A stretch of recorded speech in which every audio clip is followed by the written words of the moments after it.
channel. Today we're going to be reading Curious George Goes to the Beach.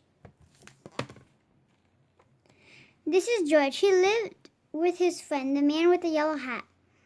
He was a good little monkey and always very curious. Today the man had a surprise for George. He took George to the beach.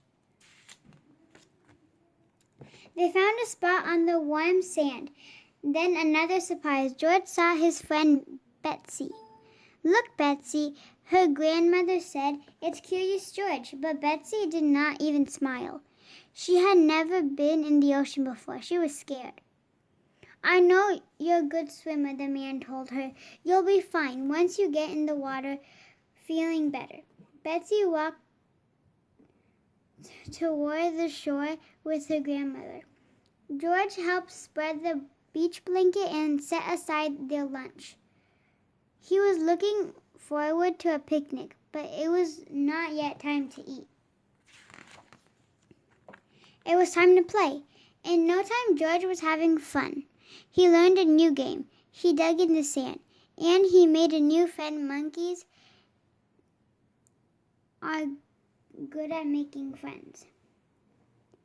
When he took a break, George watched the lifeguard. The lifeguard sat in a special chair. Sometimes he blew a whistle. And sometimes he looked through binoculars. It looked like fun to be a lifeguard. George was curious. Could he be a lifeguard? Before long, the lifeguard took a break.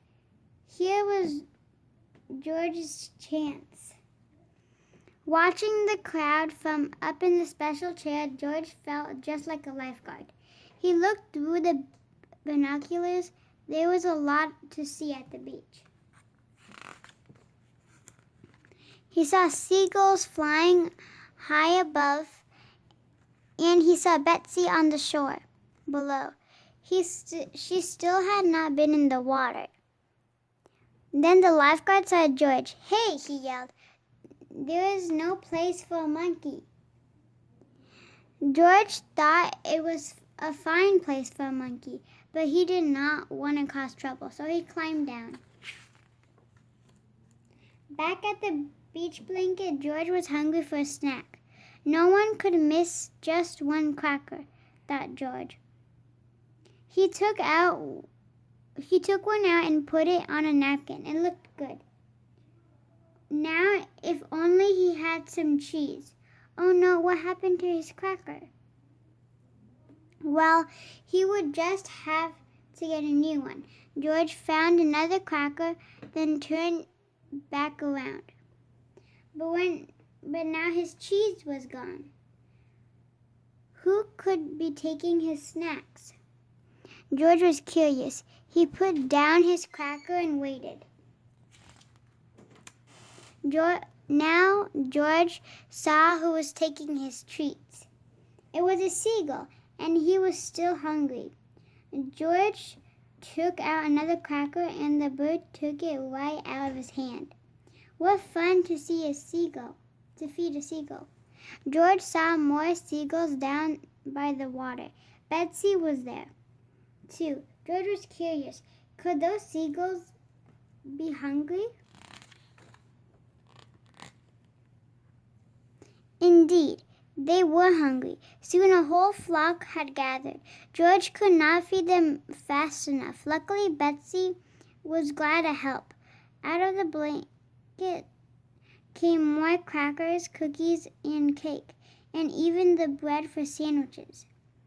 Still, the birds were hungry. But when George reached for more snacks, the basket was gone. He and Betsy were having so much fun, they didn't notice the tide coming in. They didn't notice the picnic basket was floating out of sight. George felt bad. He didn't mean to lose the basket. Could there be a way to catch it? George thought and thought. Then he remembered the lifeguard.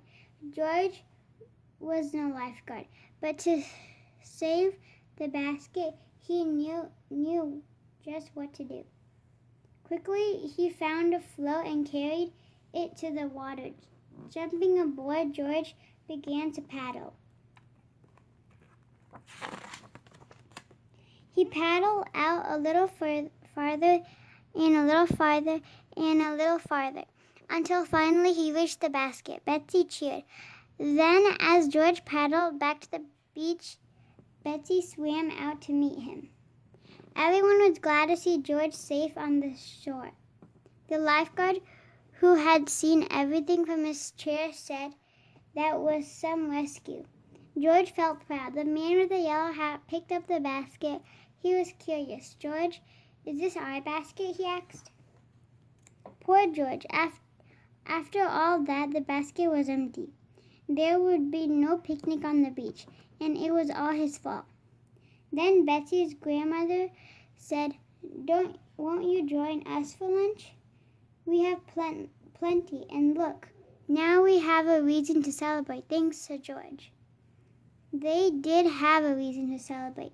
Betsy was in the water, and she wasn't scared anymore. She was having fun. After everyone joined Betsy and George for a swim, it was time to eat at last. There were sandwiches and chips, bananas, cookies, and watermelon. There was plenty for everyone. And there was even a little for guests. In the end. Thank you for watching. Hope you guys enjoyed Curious George Goes to the Beach. And stay tuned for another book read coming soon. Take care, guys. Be safe and keep on reading. Goodbye. Bye.